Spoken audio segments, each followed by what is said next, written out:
Hello, a very warm good morning to all of you and welcome to BYJU'S Exam Prep IAS.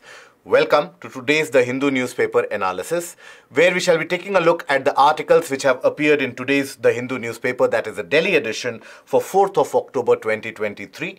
And we shall be taking a detailed look and a deeper analysis about what those articles are about.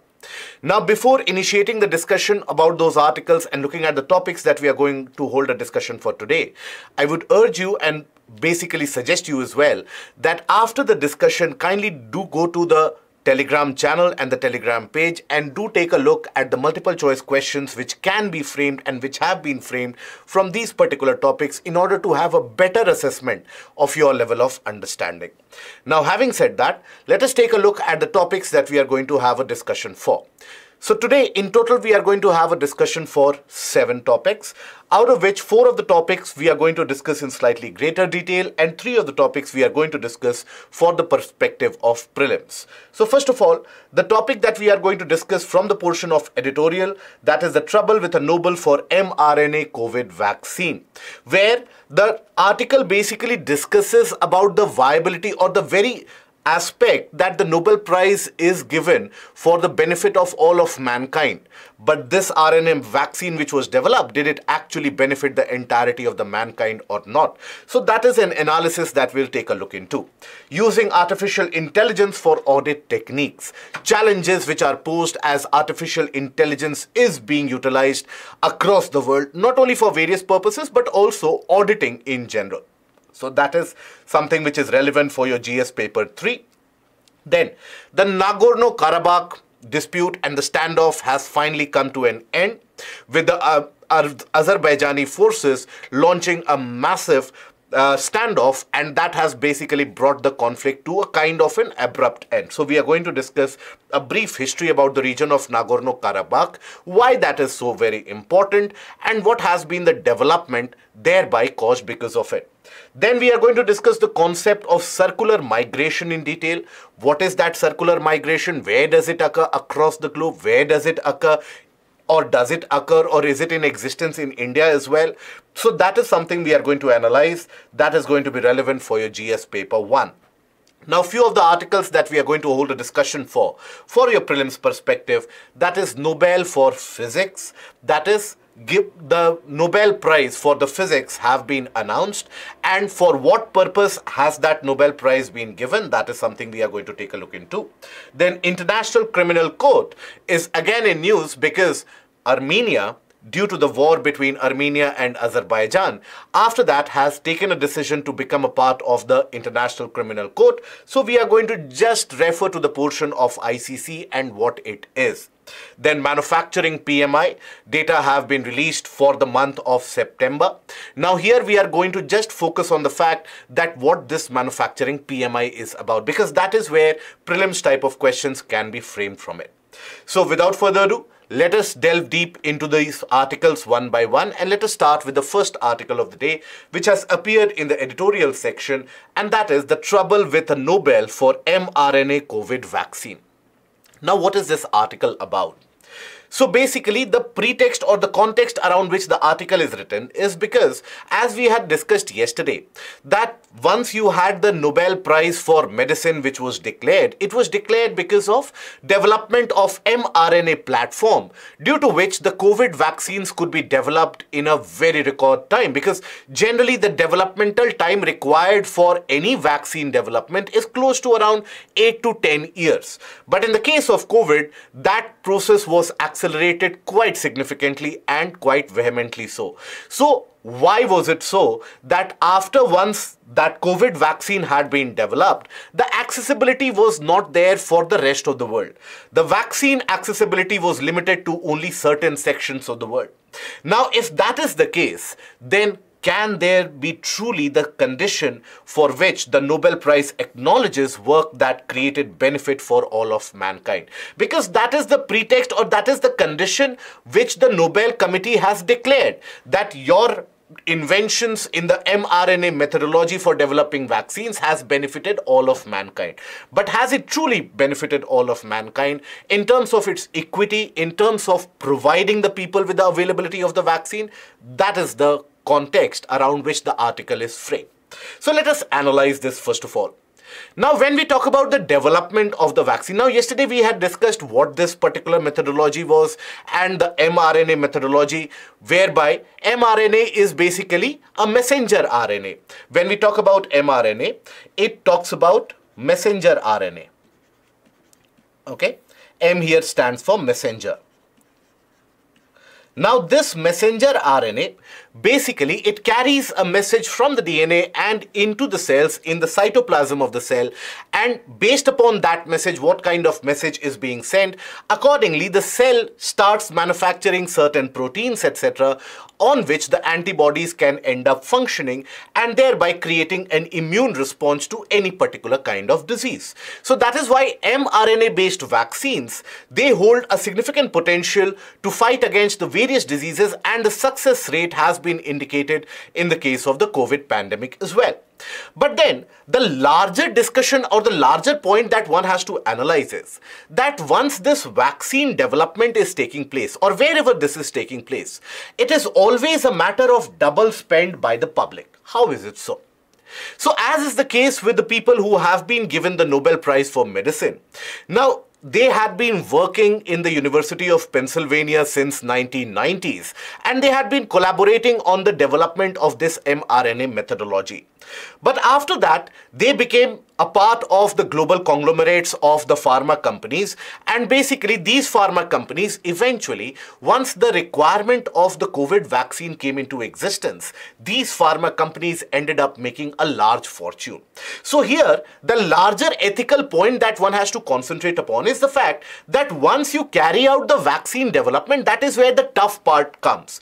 In order to identify which protein to target, which particular biomarker do you have to create, so that is the tough portion, and that is where you have a lot of investment which is required, close to around billions of dollars.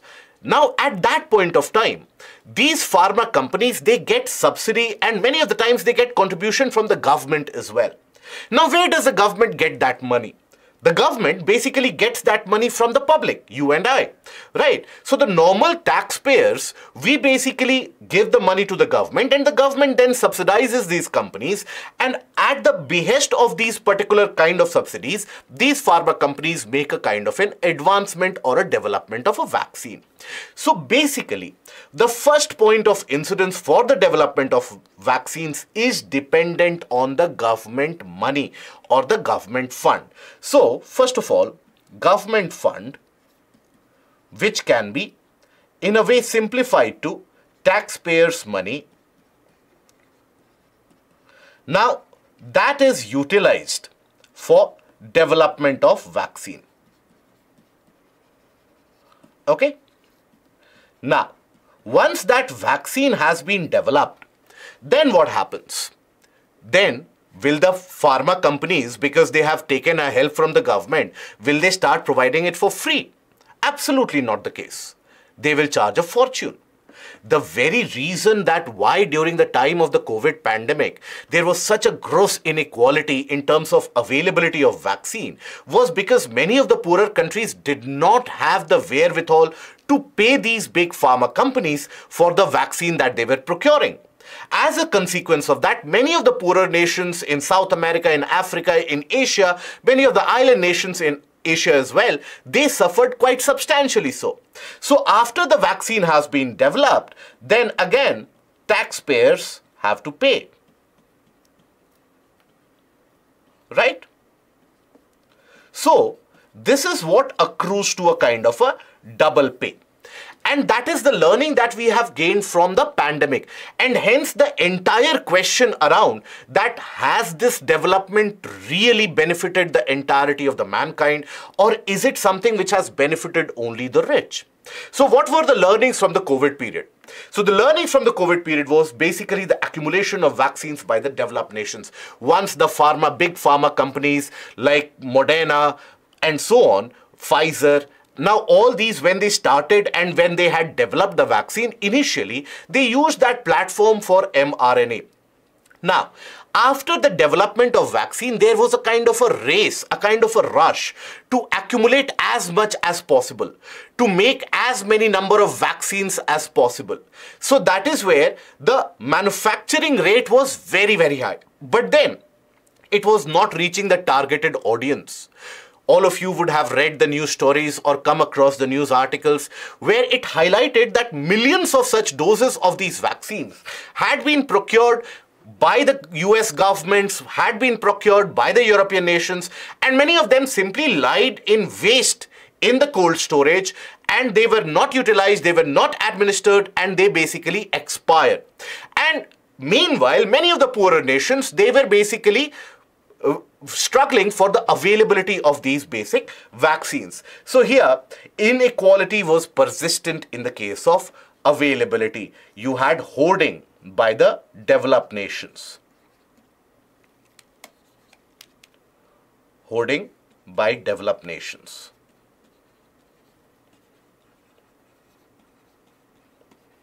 Now, after this, here, we also have to understand that once you develop the vaccine for the COVID, now not many countries were able to develop and find a suitable vaccine, find a suitable dosage during the time of the COVID pandemic. That is why we as a country need to be very, very proud that we had our own homegrown vaccine which was administered in large doses and in large masses as well, which helped us fight that pandemic effectively.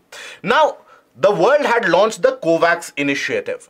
Now, that COVAX initiative, which was basically an initiative by the European Union, by World Health Organization and so on, that talked about the availability of vaccine for the poorer nations as well. And for that, they relied on the manufacturing capacity of the countries like India, China, Russia, and so on. Now there, the initiative faced a significant amount of setback because of the fact that while when we talk about India, the quantity of vaccine that India could manufacture, that was limited in the extent that we also had to cater to a billion-plus population at home. But at the same time, the quantity was not sufficient to be able to supply to the 7 billion population of the entirety of the world. Whereas the other hurdle that it faced was when we talk about the vaccine manufacturing in Russia and even China. For example, the Sinovac. Now, their effectiveness or their quality was substandard. So when we talk about the supply side issues, why is it that the world community did not get the supply of vaccine on time? From the side of the India, there was a quantity issue, because we had to cover our domestic population as well. Still, after that and despite all of that, India did manage to show the example for the rest of the world by pursuing the vaccine diplomacy, where as soon as the vaccines were developed, we did export and send those vaccines to many of the countries free of cost for their availability as well, so as to basically cut out this particular pandemic at its very root in many of the island nations. Whereas in the case of Russia and China, the supply side issue were of quality issue. Now, why are we highlighting this? What do we understand from this, or what do we gain from this by analyzing, okay, there were supply side issues? Basically, this is to highlight that simultaneously, at the same time, pharma companies like Moderna, pharma companies like Pfizer, they had managed to develop the vaccine, but it was unavailable to the entirety of the world. So is it really the mRNA method? Is it really going to benefit the entirety of the world or the entirety of the mankind? That is a big question mark. Now here, the counter argument or the counter example, to be more appropriate, is that of Corbevax. Now, Corbevax basically was developed, the protein biomarkers were developed by the researchers from the Baylor College of Medicine in Houston and Texas Children's Hospital Center for Vaccine Development. They basically developed the protein subunit vaccine, and immediately they licensed it to India's Biological E for manufacturing free of cost. Now, this is an example which tells you that basically this is for the benefit of all mankind, not the other mRNA, which was used for profit making and profiteering, where these people, the executives, and even those the scientists who have been given the Nobel Prize, they actually ended up making a good fortune, as it is alleged, in the entire process of vaccine development and during the process of selling. How is it that they basically accumulated a lot of wealth as a result of that? Now, this is for the benefit of mankind. All of mankind. So this is an example which one has to follow as a template. And why this is important is because when we talk about Nobel Prize, now Nobel Prize for any of the fields or any of the areas, that is something which sets an example. That is something which sets the future template for the coming generations as well, about the standard operating procedures, about what is required to be done, what is the process which needs to be followed, and so on. So in that situation, if we don't reward those people who worked selflessly for the vaccine developments, rather we end up rewarding those people who have actually made a fortune as a result of it. That is where the article basically criticizes the move by the Nobel Committee. Now here, what should be the way forward? Going ahead, when we talk about the way forward, what is it? So first of all, one has to be very, very clear while giving out that prize, that if, let's suppose, you are giving a prize for the medicine development or the vaccine development, fair enough. Development of an mRNA platform in itself is such a path-breaking methodology or a path-breaking invention in medical sciences that it does require a kind of a recognition and maybe even reward for that. So if you are giving an award or the Nobel Prize for medicine, fair, don't say it that it is for the benefit of all mankind. Right? So don't attach these caveats if you have to reward the scientific progress. Otherwise, if you have to ensure that it is for the benefit of all mankind, or we are going to reward that scientific progress which has actually benefited all of mankind, ensure that basically utilitarianism as well as the general benefit of the larger population, that is something which is kept in mind. Philanthropy is something which is the ideal goal which is pursued and not profiteering. And also, the COVID pandemic has also highlighted to us that there is a requirement of an international regulation of sorts, which can come at the behest of the World Health Organization or the United Nations, about administering or taking control of the situation, or at least regulating the situation during the time of a global pandemic or a global emergency, so that at the time of the pandemic, you don't have these tedious negotiations between the multinational organizations and the governments in need, where the governments, they are already tackling so many issues about healthcare, about the traumatic experiences that the people face, and on top of that, there's a kind of a ransom-like demand that unless and until you don't give us that much amount of sum, we won't give you vaccines, so take care of your own citizens. So that is where there is a need for a global regulation on these big pharma companies, which end up making billions of dollars at the behest of these taxpayers who end up going for a double spend. Okay? Now, after that, we basically come to the second article. Now, the second article is basically about the use of AI for audit techniques. Now, what is the context of it in which the article is written? First of all, here, before that, you have to understand that artificial intelligence is one of the tools, one of the mechanisms which is finding increased utility and prevalence across the world and across the global different dimensions and spheres, where be it for normal jobs, normal problem solving, to as complex issues as auditing, AI is basically used. AI is also being used by the various different tax agencies across the globe to detect various forms of tax evasion which are being carried out by individuals. So there has been an increased move over to the region of AI, to the domain of AI, and adopting AI in this audit technique. Now, recently, during the time of the G20, you had basically a meeting of the SAI. Now, what is that SAI? So, SAI basically stands for Supreme Auditing Institutions. Now, that Supreme Auditing Institutions, basically India's CAG, that is GC Murmu, is the sitting chair of that SAI.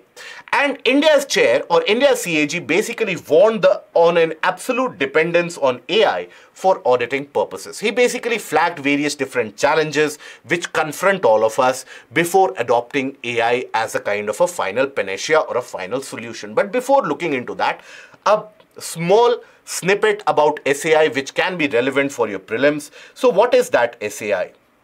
This is relevant for your prelims, right? So these are basically a conglomeration or a grouping of various different auditing agencies across the world which are responsible for the audit of government revenue and expenditure.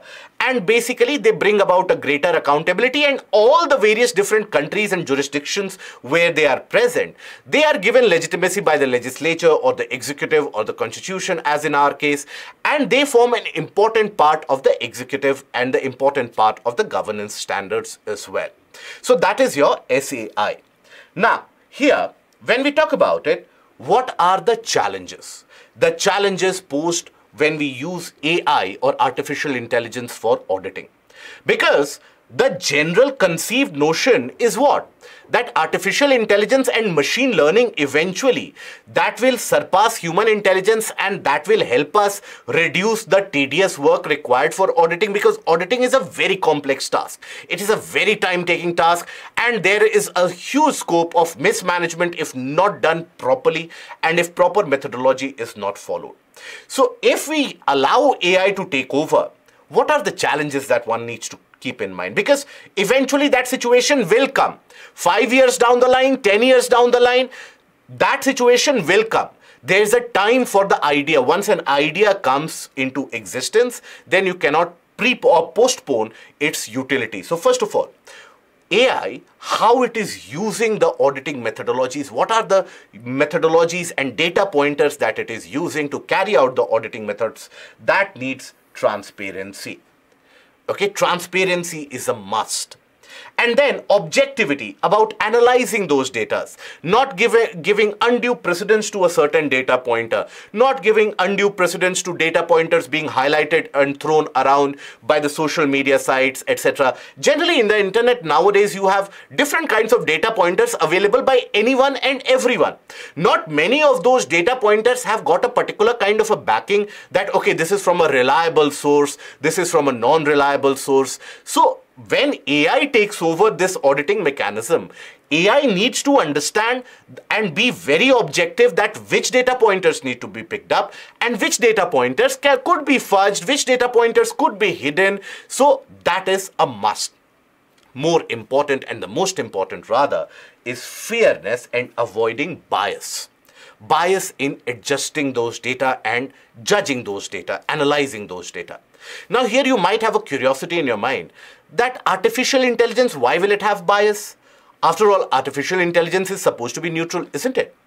But here is where lies a kind of a contravening opinion, and that is because AI and its development is carried out by the humans themselves, right? They feed the data, and basically AI goes through, and any AI tool that you generate, that will go through huge bundles of various different available data set in the internet or available on any website in order to familiarize themselves about how to scrutinize those data.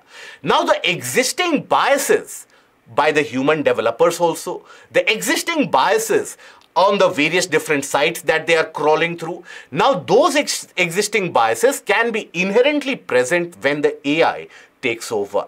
So you need to ensure transparency, objectivity, fairness, and free from biases. Okay. Now, what is the requirement if an AI tool needs to be responsible? How do we ensure that the AI tool is responsible? First of all, you need to ensure ethical AI, and how? By ensuring no bias. Complete data sets need to be available and need to be scrutinized, not a partial data set available anywhere. And then accurate, available, and relevant data, only they are basically taken into account. Here, relevant data comes into the picture because today we are living in a world of disinformation, misinformation, and in between somewhere lies information which is actually utilizable, which is actually correct. So that is where the AI has to train itself. Now, what are the challenges before the CAG? In our case, What are the challenges which are available before CAG allows AI to take over? First of all, in our auditing scrutiny and in our auditing mechanism, we require data collection from multiple different sources. It is not as if all that data is available in one central portal, even though CAG is in the process of developing that one nation, one data kind of a theme, other than the defense audit. For the rest of the audit, generally, CAG had said that by the end of 2023, there will be development of the one nation, one data kind of an aspect where all the data will be available in one central place. But we have not reached that level of technological proficiency or data acquisition proficiency as of now. So that multiple source of data collection point, that needs to be understood. And here, data standardization is also a must. Then data is accumulated from various sources and cross-referencing is also done. For example, let's suppose we talk about any of the cases. Here data, we are talking about data multiple times. So you might have a doubt, which data are we talking about? Let's suppose we talk about expenditure. Now expenditure carried out by the Highway Ministry. Now, if let's suppose in one of the data pointers, Highway Ministry has said that we have spent 1 lakh crore on a particular project. Now, there needs to be a cross-referencing done simultaneously for that project and that project's data to understand whether indeed 1 lakh crore has been spent in that, or is there some kind of a discrepancy in that, or is that amount 1 lakh crore also inclusive of land acquisition or court litigation, etc. So that is why cross-referencing of the data from the state government, from the state department, the central department, etc. that is a must, and this is where you have to train the AI.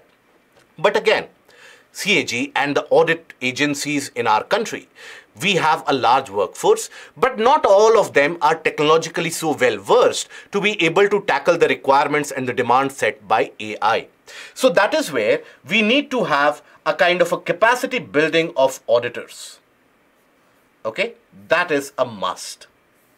We cannot possibly, even in our wildest of the imaginations, we cannot allow the AI tool to be used by the third-party members or the third-party contractors that, okay, you carry out the audit, we will give it to you as a kind of a contract, because then the entire veracity of the data, the integrity of the data, that will be put at risk. And we are talking about government expenditures, we are talking about government revenues. If that data is compromised at any of the level, that can mean a significant amount of implication, not only at the domestic national scale, but also at the international level.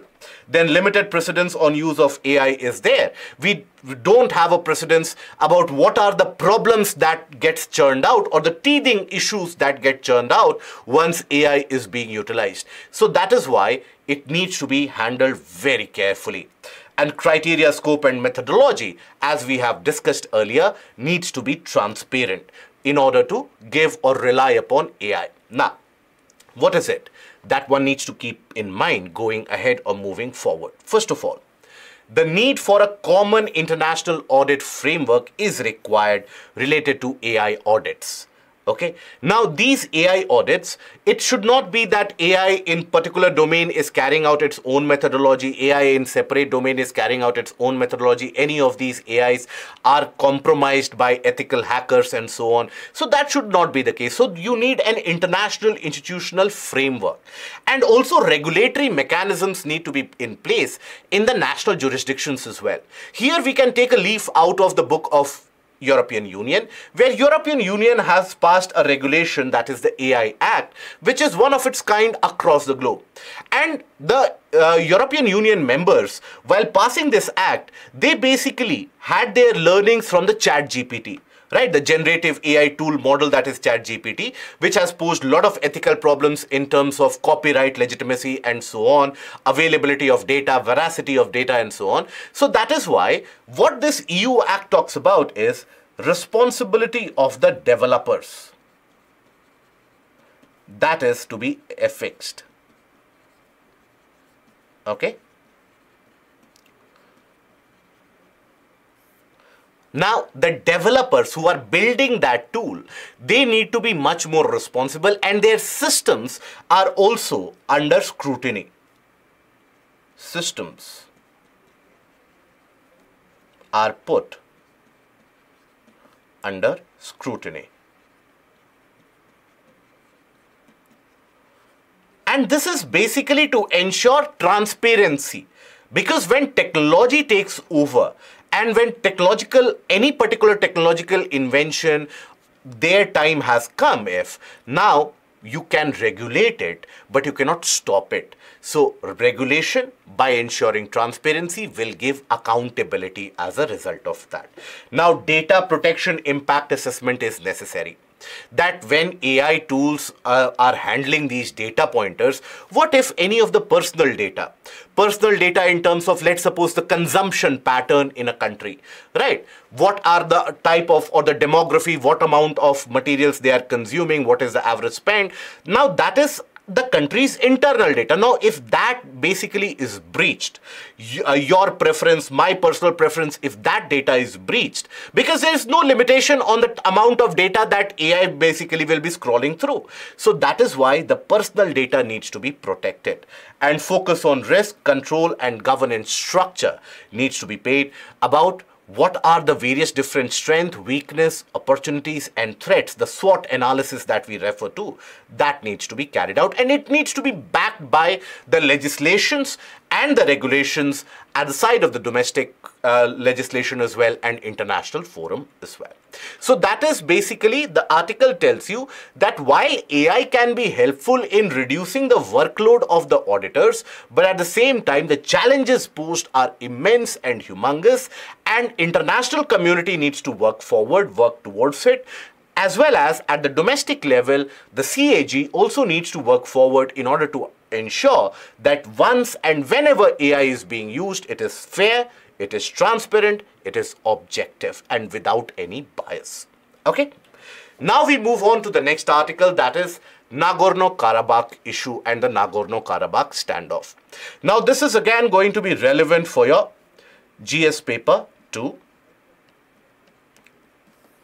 Now this issue of Nagorno-Karabakh is more than a century old. Now recently also you would have heard in news stories, and that is something that you would have heard ever since 2020, that a war between Armenia and Azerbaijan has broken out about the control of Nagorno-Karabakh. Now, Nagorno-Karabakh is a disputed area. It is a forested region, mountainous area in the region around Azerbaijan, and that is where it is also mineral rich in certain areas, and that has been under immense dispute. So first things first, you need to know the location of it. And that is something I would suggest for the rest of the current affairs as well. Any new area that you come across, always take a look at the location of it. This year in the UPSC Prelims Examination, UPSC had asked a question about the location of Nagorno-Karabakh. Okay, and that is purely because of current affairs and its utility in current affairs. Now, where is this Nagorno-Karabakh? So basically, if you analyze this, this is Armenia, this is Azerbaijan, this is the region of Nagorno-Karabakh, the disputed area. Now here, in this disputed area, you have two important corridors. What is referred to as the Lachin corridor? It was, after all, Azerbaijan's control of Lachin corridor, which basically helped them control the entirety of Nagorno-Karabakh, and the Agdam road. So Lachin corridor basically was used by the Armenians for supply purposes into Nagorno-Karabakh, and Agdam road was the route for the various supply from the region of Azerbaijan.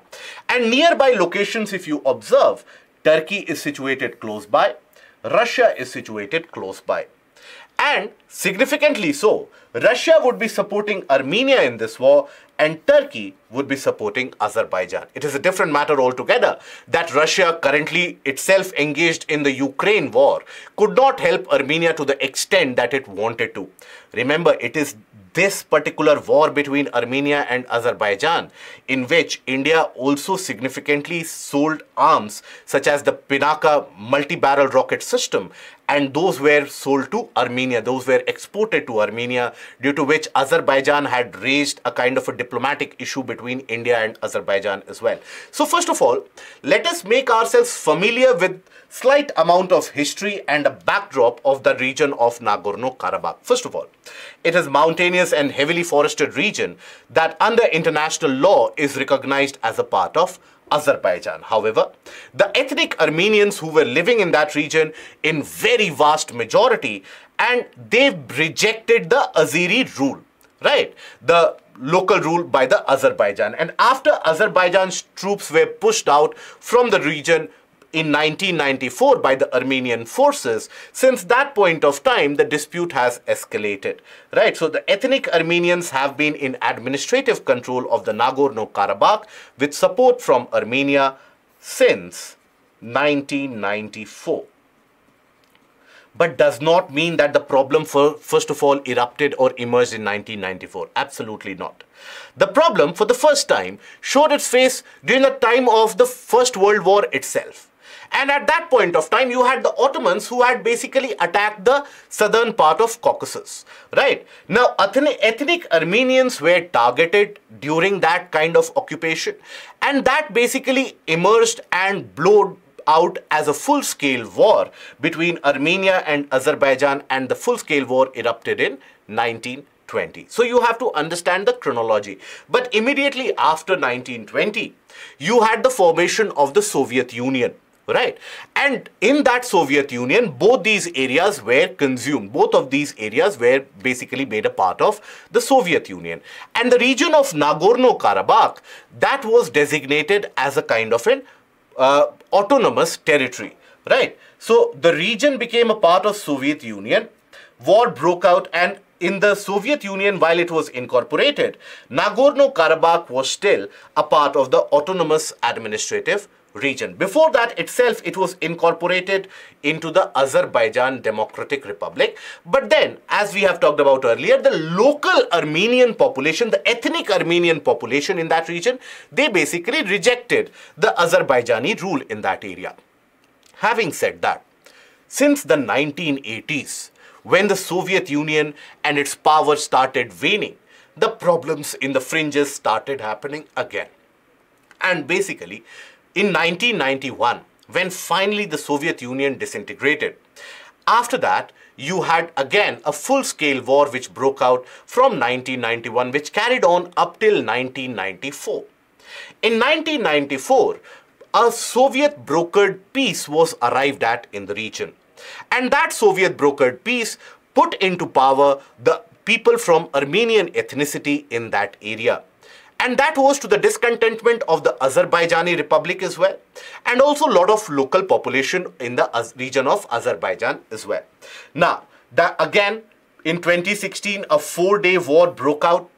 Again, after that, in 2020, since 2020, war had been breaking out between Armenia and Azerbaijan, causing losses on both the sides.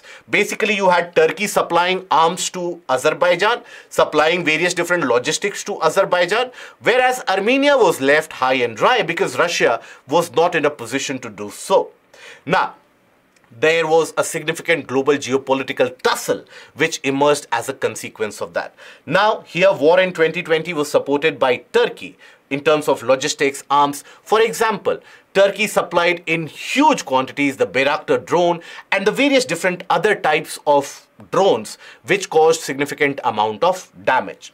Now, in December 22, that is when the Lachin corridor that we saw here, that Lachin corridor was basically captured by the Azerbaijani forces.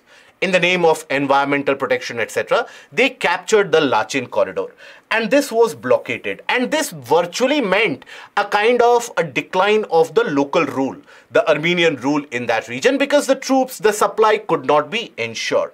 Now, eventually, finally, now when the Azerbaijanis have managed to capture the entirety of the region and the entirety of the area of Nagorno-Karabakh, we had over 1 lakh and more people of ethnic Armenian origin in the region of Nagorno-Karabakh who have basically fled that area, who have escaped that area. And as per WHO, this has got the potential to trigger a massive humanitarian crisis in the region due to lack of availability of food, medicine, shelter, etc. And the winter season is also forthcoming. So it can bring about a huge humanitarian crisis going ahead.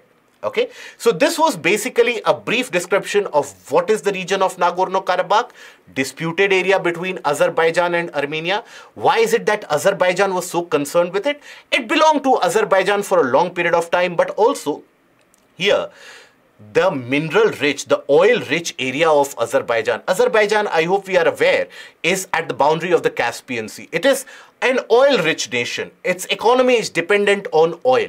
Now, many of those oil pipelines, they would pass very close to the region of Nagorno-Karabakh.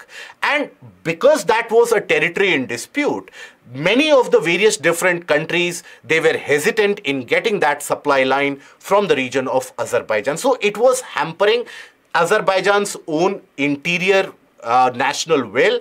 It was hampering its economic ability and so on. On the Armenian side, it did hamper the interest of lakh plus of the ethnic Armenians who were residing in the region. So that is what we have looked into the backdrop of it and how it has come to an end. Okay. Now, after all, Azerbaijanis, they have managed to have a kind of a complete control over the region, and they have finally announced and declared the region free of the Armenian control. Now, then we come to the fourth topic and the fourth article of the day, and that talks about the issue of circular migration. Now, looking at both sides of the debate, now this is going to be relevant for your GS paper 1 and also for your essay paper, if you have a query or a question revolving around the issue of migration. So what is that circular migration? I hope we are aware about what is migration. When we talk about migration, it is the basic movement of population or people from one area to another. This is what is referred to as the source, and this is what is destination. Right? Now, there always are certain factors which are present at the source due to which people have to migrate. Right? Those are referred to as the push factors. Maybe lack of availability of jobs, maybe the geographical factors, lack of availability of land, frequent natural disasters in the region, or maybe even the social communal strife, social discrimination in a region. So because of that, people are forced to move out of a place. I don't have a job here. Maybe I'll find a better job when I move to another country, or maybe when I move to another big city and so on. So these are included in what are referred to as the push factors of that area. And then at the region of the destination or the place of destination, you have certain factors which attract the people. Maybe job opportunities, maybe a better social and cultural milieu, much open society and so on. So that is basically what are referred to as the pull factors. Now this is what is migration. Migration in itself can be temporary, semi-permanent, annual, seasonal and so on. There can be multiple classification of that. Now what is circular migration? So as per the European Union Economic Task Force, basically when you talk about circular migration, let's suppose we consider this place as A, we consider this place as B. So an individual who has migrated from A to B needs to come back for some work or for a temporary duration back at A. That will complete one loop, right? You have moved to B, come back temporarily at A. Again, if you are moving to B again and again coming back, so if you are frequently moving between these places, what you call as your home and what you call as a place for economic opportunity, if you have managed to complete two loops of that, that is regarded as circular migration as per the definition of the European Union report. But however, a reputation of legal migration, it has to be legal, by the same person between two or more countries according to the availability of economic opportunities. Now, how is it different from other forms of migration that we encounter? First of all, there needs to be a temporary residence at the destination. So that means you are simply not traveling between one place and the other. Otherwise, the frequent flyers, the frequent travelers, they would also be categorized under circular migrants. But that is not the case. There needs to be a temporary residence at the place of your destination where you have migrated for economic opportunities and so on. possibility of multiple entries at the destination, freedom of movement between the source and destination and frequent movement should be there, legal right to enter into the destination country, and that is where we were talking about. It has to be a legal migration which needs to be initiated. Healthy demand of labor in the destination country. And as I said, as per the UN Economic Commission for European Task Force, they must have completed at least 2 loops between the countries. Okay, so this is as per the UN report, not as per the European Union report, but as per the UN report, must have completed at least 2 loops. Now, when we talk about migration, you have to understand that various different countries, they have been dealing with that issue of migration for a long time, particularly the developing nations. Now, in many of the developing nations, due to lack of opportunities, due to lack of availability of easy jobs, right? For example, if you talk about a country like India, in India also you have a large scale out migration. For example, if you talk about the region around Punjab, right, you have massive amount of migration into the region. Earlier it used to be only centered around Canada, but now you have such migration into Australia, Italy, Cyprus, Greece. These have become centers of migration. Now, why do people migrate there? Because there is an easy availability of job. You don't have to appear for those competitive examinations, ensure that you are the best in the world, only then you will get a couple of seats. So you have easy jobs. So all these, or in larger of these developing nations, you have en masse movement of both the low-skilled section of the population for low-skilled jobs, as well as in certain cases, because of available opportunities, you have highly skilled people also moving out and migrating to countries such as United States and so on. Now, that is also when high-skilled individual and high-skilled labor force, when that starts migrating into other countries, that is also what is referred to as brain drain. Now, for a long time, this brain drain has been looked at with utmost amount of suspicion that it is leading to, in a way, the intellectual impoverishment of the source nation. For example, many of the times you would have heard the argument and the discussion that almost all the highly skilled professionals from our country, they have basically migrated to the other bigger nations. They are well set there. They have found a good job opportunities, and always you are left to rue and wonder about the fact that what if these individuals would be present in our own country? What kind of economic development would we have managed to attain? Right? So brain drain is always a contentious issue, and it is never good for the source country because you are letting go of your intellectual empowerment or the intellectual prowess that you have. Right? So that is why migration is always viewed with a kind of a suspicion. But then circular migration, when we talk about or bring it into the equation, that seems to solve many of the issues. How is it so? Let us take a look at it. Now, why does migration happen? We have talked about it. It can be the geographical factors of a region. Many natural disasters are frequenting. Crops are failing in that area. There is no availability of water. So migration can happen because of those areas or those reasons. It can happen, and primarily it happens because of the economic opportunities, availability of jobs, right? It can also happen because of social factors. It can also happen because of climate change. It is domestic migration also happens in our country. We actually witness crores of people annually migrating from one state to another. You have states such as Rajasthan, states such as Bihar, Eastern Uttar Pradesh, West Bengal, Jharkhand, Odisha, Chhattisgarh. These are centers for outbound migration where people from these areas, they migrate. Earlier they would migrate to Kolkata, then they started migrating to Delhi en masse, and now you have a large scale migration in the southern states which are happening. Now, circular migration is a way out. How? First of all, needs of development and individual economic opportunity, they are balanced. Development of what? Development in the sense that when you have, let's talk about the brain drain situation, when you have intellectually high skilled labor force migrating, they will help in development of that area as well, right? They will send remittances back into the own country into the home country. India is one of those countries which receives almost amongst the largest amount of remittance sent anywhere across the globe.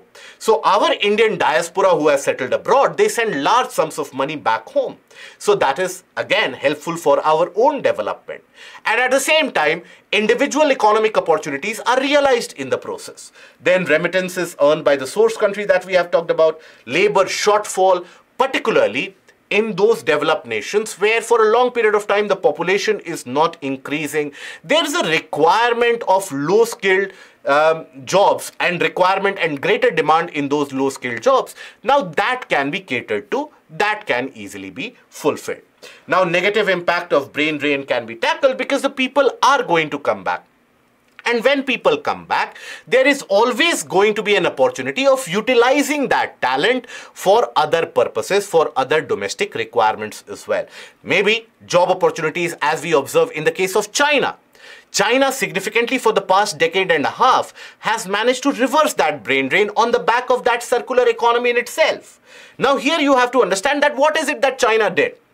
So in the case of China as well, you had the situation where a lot of individuals, due to lack of opportunities for further intellectual growth, they would migrate to countries such as US, Germany, and many countries of Europe. Now China basically started handing them out blank checks in the sense that you carry out the same research in our country, come back to our country. We will ensure that whatever is required by you, whatever amount of money is required, whatever equipments are required, we'll provide you, but carry out the research in our country. And the results have been astounding. Now, obviously, China uses a lot of coercive force as well, which democratic countries like India, we cannot even fathom to do so. But as a consequence of that, China has made a quite significant and stupendous development on various scientific mechanisms, be it stealth tech, be it AI, be it blockchain. On all these measures, China is carrying out increased amount of research on the basis of that circular migration which is carried on.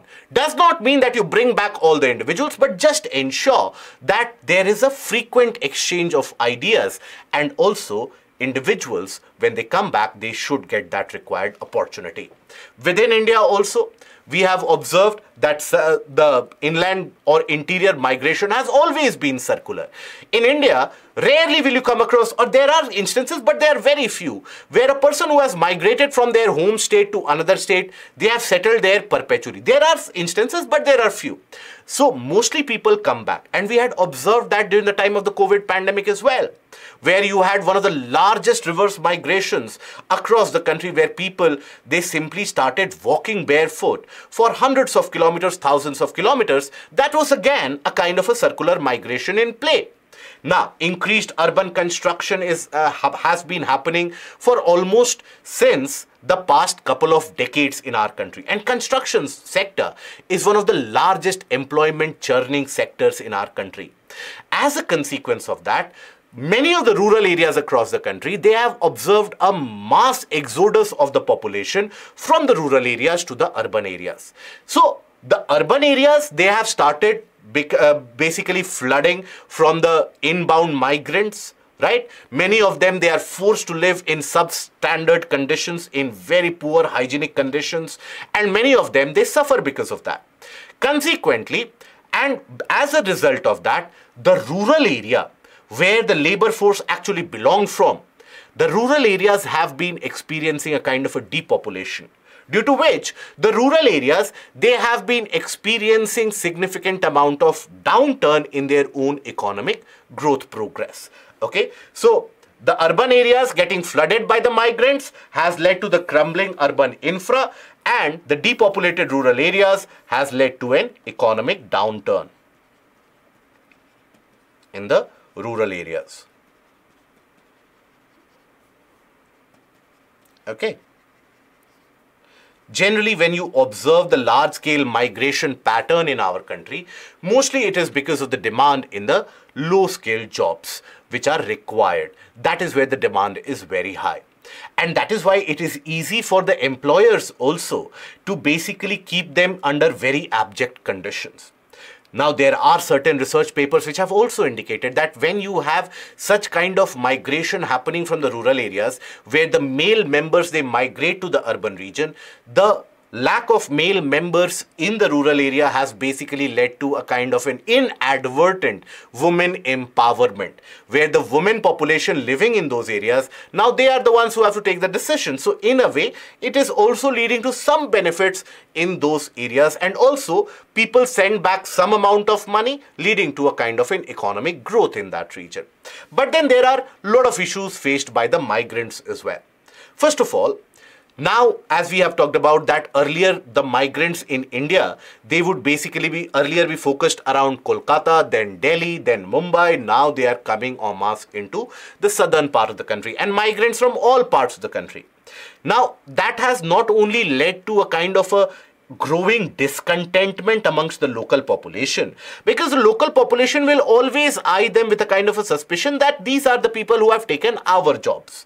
So the local tension is building up, because the people who have migrated in, they are ready to work under slightly lesser amount of money as well. They are ready to be accommodated in slightly poorer conditions as well. Whereas when we talk about the local population, they always have a certain amount of requirement. But many of these migrants, because of the language barrier that they face, the language being different and them being unable to communicate in that language, they live as a marginalized section of the society, and they are basically at the mercy of the middlemen who have brought them about. So they are forced to live in poorer conditions. They are denied healthcare facilities or the basic welfareism mechanism carried out by the government at the state level, at the national level, because they are not the residents of any particular state. So that is why the state government needs to ensure that whosoever migrants are coming in, there should be a kind of a welfare mechanism which needs to be done. For that, the states need to have an idea that migrants are coming in what numbers, to ensure that there is a proper housing which is ensured, and if need be, from the source or the home state, they can take some financial contribution if need be, but ensure that proper living conditions are there. Now, for example, Kerala's scheme, that is the Awas Health scheme, can be an example in this, where the kind of health parameters and the health interventions for those migrants are being paid attention to. It is in this where that larger concept of one nation, one ration card can also come to significant amount of benefits for these migrant workers. So while we talk about at the international debate about the brain drain mechanism, etc., at the national level, we need to be concentrating about the welfare of our own circular migrants who are ensuring the upkeep of the economy in the region of the destination, but also simultaneously ensuring running of household in their source places as well. Okay, so here in this article, we have talked about the entirety of the concept of circular economy. What is circular economy as per UN? What is the general requirement of any kind of, or circular migration rather? What is that circular migration? We have taken a look at the fact that what are the requirements for any kind of migration to be decided as a circular migration. Why does that migration take place? What are the various types of migration? And how is it that circular migration can basically bring about benefits both at the source as well as at the destination? Now, after that, we move upon certain topics relevant for your prelims. First of all, the Nobel Prize for Physics has been declared, and you had scientists, that is Pierre Agostini, Ferenc Krauss, and Anne Houllier, who have been given the award for physics. Now, they have been given this award because they have managed to carry out the study of electrons. They have managed to measure the kinetic energy of a certain set of electrons, and they have managed to understand these subatomic particles. Generally, atoms themselves, it is very difficult to study them, but when we talk about electrons which are moving around the nucleus, it is much more difficult to capture their movement and understand their properties. Understanding those electronic movements and the movement of the electrons will further help our understanding even in quantum tech, right? And the quantum tech basically deals with subatomic particles, isn't it? So this is going to further help the general understanding in terms of the physics. Now, how have they managed to do that? They have managed to do that by basically emitting ultra-fast beams, and ultra-fast beams in the duration of what is referred to as an attosecond.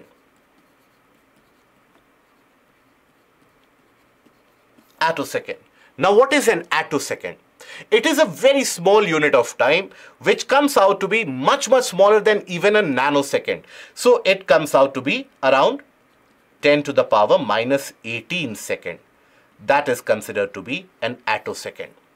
Okay, so they have managed to create that ultra fast beams of light which can basically be emitted in these attoseconds, and they have used this to understand the kinetic energy of the electrons from the kryptonite atoms. Right now, the purpose, or basically the analogy of it as exemplified by these scientists, is very simple. That, for example, when we observe butterfly fluttering its wings or a kind of a hummingbird fluttering its wings, many of the times with our naked eye we are unable to look at those wings and the wing movements and their properties because that is happening so fast. But if, let's suppose, we take the help of a slow motion camera, if we slow down the speed, then eventually it is much more comprehensible, it is much more understandable, isn't it? So that is where the same analogy is utilized to study the kinetic energy and understand the property of those electronic structures as well by emitting ultra fast pulses of light. Okay, so you need to be aware about what is an attosecond, what is it used for, and why this Nobel Prize for Physics has been declared. Then, again, by the way, a lead up from our previous article where we were discussing about Nagorno Karabakh, a consequence, a geopolitical fallout of it has been that Armenia's parliament has voted to join the International Criminal Court, straining ties with Russia.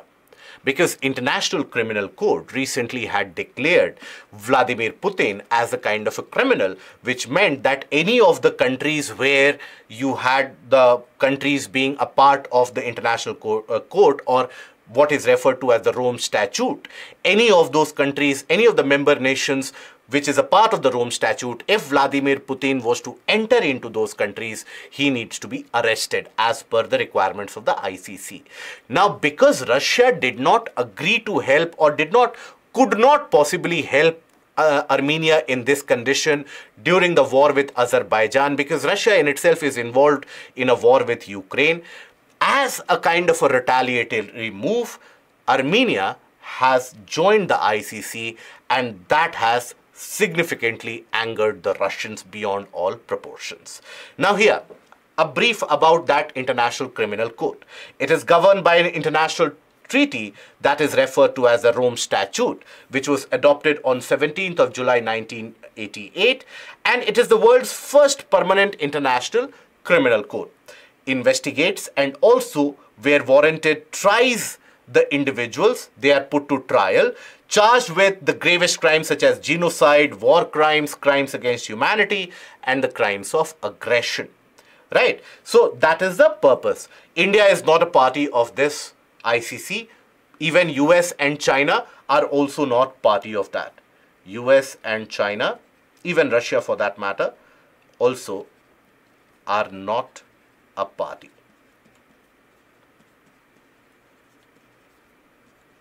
Okay? Now, here, the Rome Statute, basically, it grants the ICC jurisdiction over the crimes that we have talked about. These are the 4 crimes. And the crimes committed by the state party national, or in the territory of a state party, or in any particular state, will be accepted as the jurisdiction of the court. But you have to understand that this does not take a look at the case significantly retrospectively. Only after it has been adopted in the early 2000s, only the crimes committed after that, that is something being looked into. And the concurrent crimes are basically targeted. India is not signed. Why? Because it can hamper the state's sovereignty. For example, let's suppose if India had been a member. Now, thereby, if Vladimir Putin comes on a state visit to India, India would be bound as per the Rome Statute to arrest him. But that is a decision based upon completely on the discretion of our own lawmakers, the decision of our own parliament, and the decision of the Indian government, right? National interests always should take a precedence, and in that case of ICC, that is not always the case. Difficulty in collection of evidences, problem to find impartial prosecutors to carry out that particular trial, and the definition of the crime in itself is contentious as far as India is concerned. So these are the issues why India is not a party to it. Okay? Now, manufacturing PMI slips to 5-month low. Now, that manufacturing PMI basically is still close to around 57, but as compared to the last 5 months, it has indicated a kind of a decline, right? So while the exact data pointers, etc., that is not required for you to be learning that, but you need to understand what is that manufacturing PMI about. So it is basically released by the S&P, right? Standard & Poor Global India Manufacturing PMI. It measures the performance of the manufacturing sector in general, whether it is optimistic for its growth or not, right? And performance of the sector, and is derived from a survey of 500 different manufacturing companies. The manufacturing PMI is based on 5 individual indices with the weights on new orders, the output of these manufacturing sectors, employment which is generated, the supplier's delivery time, and the stock of items purchased. So based upon all of this, you get an idea whether the manufacturing sector is expanding or whether it is contracting. Any of this, the index, if it is greater than 50, index greater than 50 indicates expansion.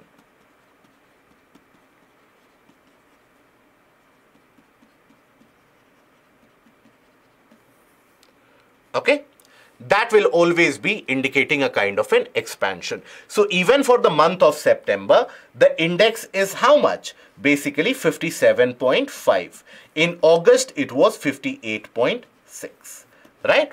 So if it is 50, the index is 50, no change. Greater than 50, always an expansion. So while the rate of expansion has reduced, but still the manufacturing sector in our country is highly optimistic about the future prospects of growth. Now, after this, let us take a look at the questions which can be framed from here. So first of all, what is circular migration? Discuss its impact on brain drain phenomena experienced in developing countries. Now, this is a 10-marker question required to be written. So in this, first of all, in the intro, you have to talk about what do we understand by circular migration? What is that? Okay, you have to mention it with the help of the UN report and so on. And basically, you have to talk about the intricacies, the technicalities of it, and the impact on the brain drain that we have discussed, that it can benefit both the nations. That is something that you have to highlight. You have to be able to highlight the impact in terms of the remittances. You have to be able to highlight the impact in terms of the labor shortfalls in developed nations, and also a kind of a technological development which can happen in the host nations as well. There is no need to carry out a reverse brain drain. You can carry out the similar process of circular migration, ensuring the upbringing and the well-being of both the areas. Then, what are the challenges involved in using AI for auditing methods? So, first of all, again in the intro, you have to talk about that how AI can be used for auditing methods, thereby reducing the labor cost involved, the tremendous huge amount of labor and the effort involved. It can fast track it, reduce the amount of errors, and then eventually you have to talk about the challenges. The challenges that we have discussed about the authenticity, the veracity of the data, objectivity of the data, etc. Eventually, while writing the conclusion, you have to frame the fact that AI eventually will be helpful, provided that we keep in mind these certain checks and balances in the form of the governance standards, international framework, that will further help in understanding the extent of the AI which can be used for the various mechanisms. That is how you basically can end the answer as well. Okay? So that is where we'll end the session for the day. I hope the session has been meaningful and helpful for all of you, beneficial for you. If you have liked the session, please don't forget to click on the like, share and the subscribe button. And again, take a look at the quiz which has been uploaded on the Telegram channel. Assess your development and your own process of learning. Till we meet again, do take care of yourself. Goodbye. Thank you.